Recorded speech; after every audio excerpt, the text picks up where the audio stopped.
Hello guys and welcome back to the Budget Deck channel. Today with the new Banlist shenanigans going on, and it's another great day for Monarchs because Ether is back at 3. Yay, could have done that about 50 Banlists before, but right now I wanted to update my, or I actually nearly got asked to update my extra deck Monarch deck profile. Instead of updating it, I felt more like I'm going for a total different kind of try, because the last one was more like going second, doing all kinds of things.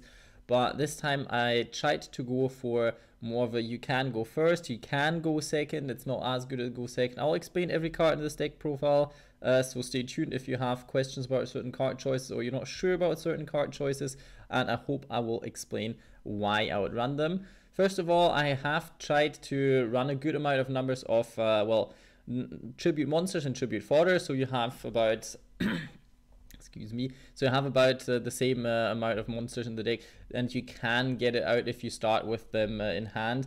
Obviously, Monarchs break since the draw spell isn't really back to 2 or 3, so you'll have situations where you probably won't be able to tribute summon anything because you're missing one of the tribute monsters or enough tribute fodder, but usually in most cases you should be fine. Triple Erebus still, because you can send 2 cards to the graveyard. Going first, you get 1 card of your opponent's hand, so they only start with 5, which can be quite neat as well. Plus, you technically can recycle Monarchs back from your graveyard with this card, which can be neat. But since you don't run the maximum amount of Monarch spell trap cards, which I'll go over as well why that is in a minute, it's okay. You could play one Zaborg the Mega Monarch or triple if you even want to, but I feel like this card helps you with setting certain things up.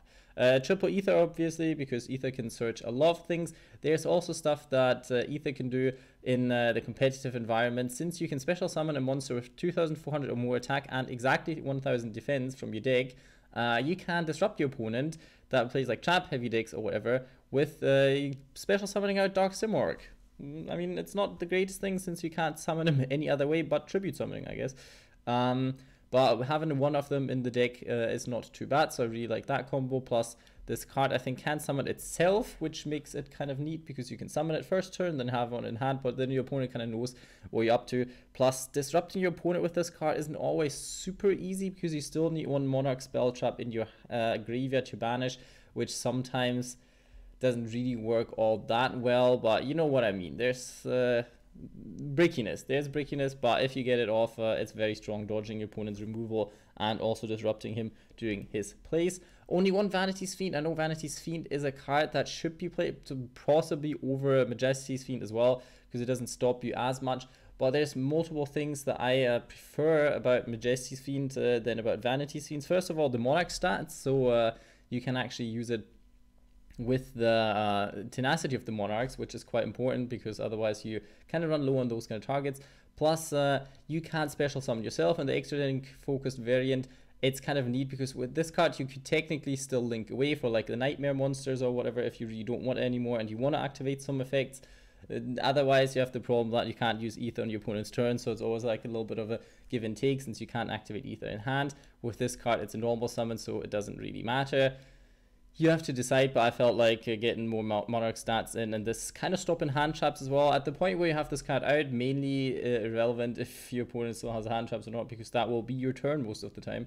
But other than that, I really like this card. Shuts down stuff like Salamangreat, shuts down kind of stuff like Orcus T stuff. Possibly, for example, the new Marincess, that's what they're called, will probably shut down them a little bit as well. Run double Kuras. You could go for 3 because I try to have a lot of monsters that only need 1 tribute fodder, like Vanity's Fiend, like Majesty's Fiend, and like Kuras, so you at least have some plays. This card can pop cards that you don't need, get rid of them, get draws out, so this can be quite nice. It's somewhat of a disruption during your opponent's turn if your opponent wouldn't have to draw, like wouldn't get to draw cards as well, because that can be quite annoying. So I was not 100% sure how helpful I felt this card would be then, but I like it. You can draw into stuff that really helps you, but in the end, for today's meta game, it is a little bit slow and it could be better, but I mean, that's all you have. So double Eidos, I run 3 at the time and even didn't decide to go for an Idea, but now I felt like 2 Eidos is fine. If you draw into an Idea, you'll still probably have at least 1 in the deck, even if you draw both.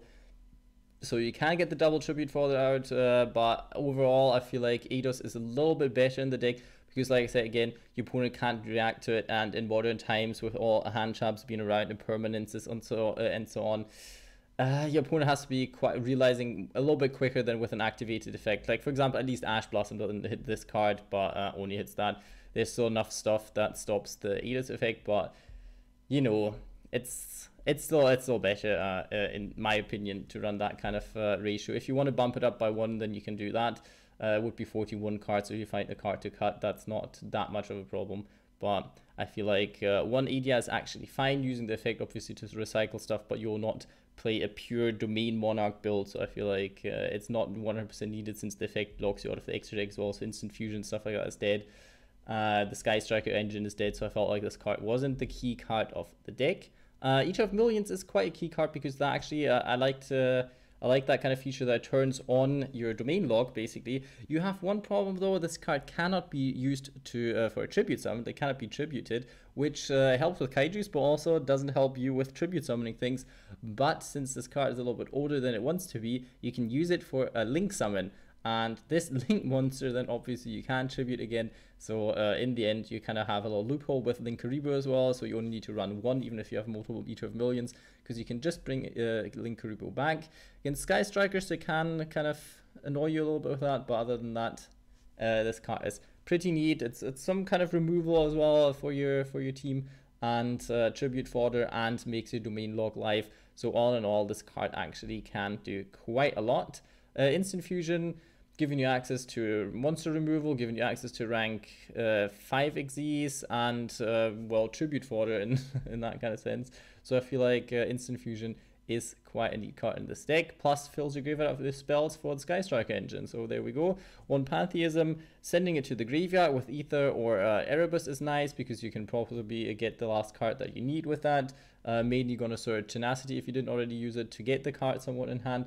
But other than that, could play one Foolish Burial Goods to start combos to get you Field Spell to hand more often since you can search it. Other than that, wish this card would be a 3. Think all Monarch players do. So yeah, next up the Tenacity at 3, obviously searching the cards that I have to admit in the extra deck variant aren't as valuable as in the domain log variant, because most of the cards you can search with this card but Pantheism and the Field Spell aren't really all that helpful. I'm gonna say there's cards like stuff like Monarch Stormforth you can use if you have the specific setup with Ether and a monster on board and can set this, then it's quite nice. But other than that, it's quite a hard one. The Pot of Desires you've seen right in a deck with a lot of one-offs. I feel like without the domain lock, this works a little bit better because you still have plays, even though if you banish certain cards.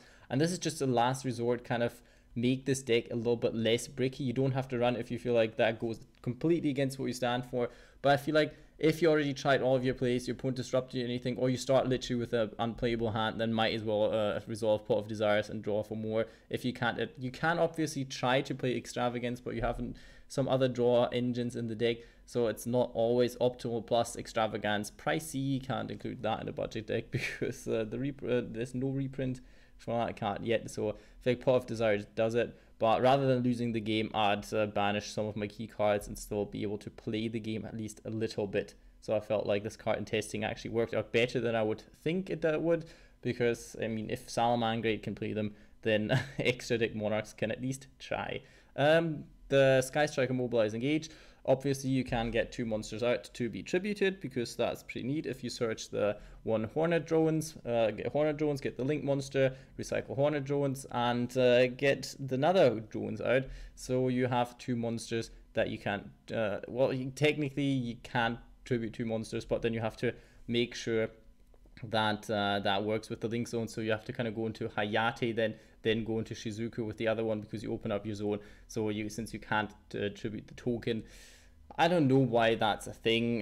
Since you can get the link monsters, since Hayate and the Earth one is out, you actually have plays around this. Not sure why it says that, but you know, they kind of needed to put some restriction on it, I guess. Monarch Stormforth, basically, it's a neat card. I feel locks you out of the extra deck, so not optimal. Isn't really strong going first if you don't have Ether in your hand. I don't like playing at a 3. I know it is at 3 now, but have I missed it? No. And do I miss it when I play it at 3? I usually start with it for whatever reason, can't use it because you're trying to go first, and then maybe a side deck card if you're playing against certain decks. Back in the days was like non-targeting removal, but right now it's just bricky because it requires too much of a setup. So I feel like at 1 at maximum, because you kind of need some Monarch spell traps in your deck. But yeah, same goes kind of for Return of the Monarchs. I like the card, I like what it does. Think it should have searched a Monarch even without you tributing and stuff. Would have been too overpowered back then, would have been great right now, because you kind of need ways to I wish you would get a card that maybe if Pantheism can't come back, at least give them a card that if you activate it, like Search a Squire or a Monarch or something added to your hand, would be nice, because the brickiness is just it's incredible. You can't do much with it. You can't special some monster from the extra deck. Yeah, you can play around this, but this card requires so much setup. You need to have fodder, you need to have one of the Monarchs already in hand, and it felt more like a win more card. And yes, it's a grind game, but if you can't put a monster on board first turn, then it's not worth playing this card at all, because then you'll be dead within 1 turn. So I feel like rather put some more consistency options into the deck rather than running 3 of those and not being able to do anything if you don't have the right setup. Triple Domain, you can play 2, but I feel like Domain helps you with reducing the level. With Yugioh of Millions, you can still play Domain Log, and the attack boost can be quite helpful from time to time as well. So I feel like Domain at 3 is actually nice. If you don't want to play it at 3, bump it down, put something else up, that's up to you. Prime Monarch, a great card. Obviously rank 5 XYZ monsters, tribute fodder, a lot of shenanigans. I mean, link fodder technically, if you want to do it like that. But yeah, that is what this card can do. We have Shaddoll Winda, if you really need that off of Instant Fusion, plus it helps you with rank 5s as well, so I put that card in.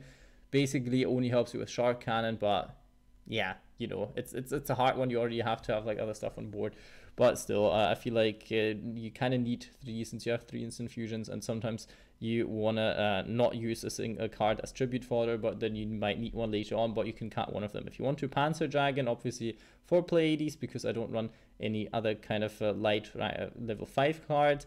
Thousand Eyes Restrict, well, I think it's neat. I think you helps you remove stuff and then tribute over things. Not a bad card in my opinion, so if you want to, you can cut one of them if you have better choices for your extra deck. I run, if you go into the rank 8 combos, the whole Cypher Blade Dragon, Full Armor Dragon, and Cypher Dragon, and one Hope Harbinger if you really want to, but obviously that is all up to what you want to be doing as well. Pleiades, because this card is pretty neat, is disruptive, can be quite helpful, can also be kind of wasted because I think there's stronger cards in general, but not many stronger level 5 XYZ monsters. Shark Fortress for the OTK, not coming up a lot, barely used it, never really thought about this card, but guess it's a card you can play in this deck. Double Nightmares, because this card can help you from time to time, it's not horrible for the deck, and also getting rid of some special cards while freeing up your stuff like Majesty's Fiend, for example. So if you want to use more monster effects, then that can be quite nice. And obviously you have it's the trinity of the good Sky Striker monsters that you can use within 1 turn, since you're not really building up on that kind of stuff. So I feel like those cards can be quite neat. Obviously the best one is Kagari for the deck. Second best is Hayate if you have to send stuff to the graveyard, or if you want to attack directly, that can be quite neat. And Shizuku barely helps you. I mean, searching Shark Cannon in the end phase can be nice, can help you set up Ether if you already have 3 spells in your graveyard, but other than that, yeah, those are the 2 main ones that you kind of want to have, especially Hayate with the zone as well, so you can use the whole tribute kind of engine kind of thing, which then you still require a 3rd one, because otherwise you couldn't do the Kagari kind of stuff. So that's that. And Linkuribo, which I really like in this deck, because obvious reasons, Yugioh of Millions needs to be able to be tribute fodder, otherwise this deck wouldn't quite work. For the extra deck, for the side deck, if you go in second, would side stuff in like Pancratops, Cyber Dragon definitely, since it's light, since it's level 4, and also since there was probably going to be a lot of Cyber Dragon matchups around these days, so this card definitely a thing that you could do. Plus being able to get rid of your opponent's extra deck monster if you like extra monster zone monster. If you put the Mega Fleet in, that card can be quite strong. Another card that you could play is the Tenyu Spirit, Wishuda, I think, the level 7 guy, which you can bounce a card on the field, which can be neat, but I think with Pankratops and Cyber Dragon, you probably have a card with less effort, I feel like. But in the end, you know, there's a lot of different options. What I like to play is Ghost Reaper, but since your extra deck is kind of stuffed, which it doesn't have to be, you can just cut certain engines or just decide to not run certain stuff. I really like the card because even if you go first, you could technically play it because you only have one monster.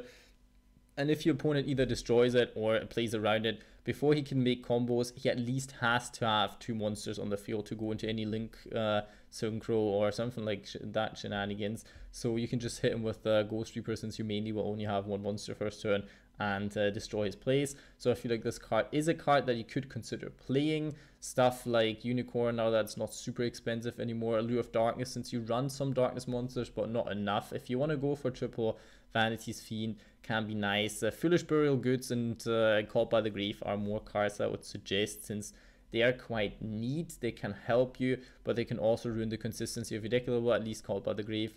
Foolish Burial Goods can help with the Sky Striker engine. So if you want to, this is a card that I would consider playing. Other than that, I will be uploading another Monarch deck profile, Domain Monarchs, and I'll be working on the level 1 extra deck Monarchs, because there's some kind of thing with War Arthur and the whole Eater of Millions stuff that you can do. So stay tuned for that. Hope you enjoyed the deck profile, and I hope you have a good day.